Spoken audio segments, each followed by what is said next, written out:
निस्वार्थ कर्म का फल। किसी आश्रम में एक ऋषि और एक 15 वर्ष का शिष्य उनके साथ रहता था। वह ऋषि से शिक्षा ग्रहण करता था। ऋषि भी उसकी लगन और मेहनत से प्रभावित थे। वह उनका प्रिय शिष्य था। एक दिन ऋषि ध्यान में बैठे थे, तभी उन्होंने देखा कि उनके प्रिय शिष्य की 7 दिन बाद मृत्यु हो जाएगी। ये देखकर वे दुखी हुए, क्योंकि वे जो भी भविष्य देखते वह कभी असत्य नहीं होता था। यद्यपि वे ऋषि थे और जानते थे कि सभी को एक ना दिन मरना है, फिर शोक कैसा, लेकिन फिर भी वे अपने शिष्य के लिए भावुक थे।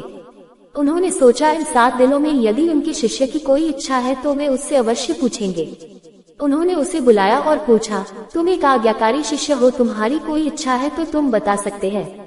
शिष्य बोला, आपने मुझे शिक्षा देने योग्य समझा, यही मेरे लिए सबसे बड़ी बात है। लेकिन यदि आप मेरी इच्छा जानना चाहते हैं तो मैं कुछ दिन के लिए अपने घर जाना चाहता हूँ।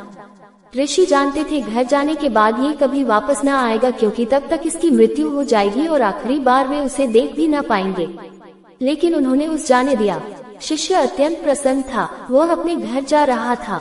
रास्ते में उसने देखा पगडंडी के किनारे चींटियों का एक बिल है और खेत का पानी बार बार उनकी बिल से टकरा रहा है, जिससे काफी चींटियां बह जा रही है। शिष्य को दया आ गई। उसने बिल के पास मिट्टी की एक छोटी दीवार बना दी, जिससे हजारों चींटियों की जान बच गई। उस पल को भूलकर वह अपने घर पहुंच गया और दिन व्यतीत करने लगा। इधर ऋषि को दिन गुजरने के साथ चिंता होने लगी। इसी तरह 7 दिन बीत गए। 7वें दिन ऋषि बैठे थे, तभी उन्होंने देखा उनका शिष्य आ रहा है। उन्हें विश्वास नहीं हुआ। उनके द्वारा देखा गया भविष्य कभी गलत नहीं होता था। शिष्य को देखकर उनकी आंखों को विश्वास नहीं हुआ। उन्होंने शिष्य से यहाँ आने से पहले का पूरा हाल बताने को कहा। शिष्य ने सब बताया, साथ ही चींटियों वाली बात भी बताई।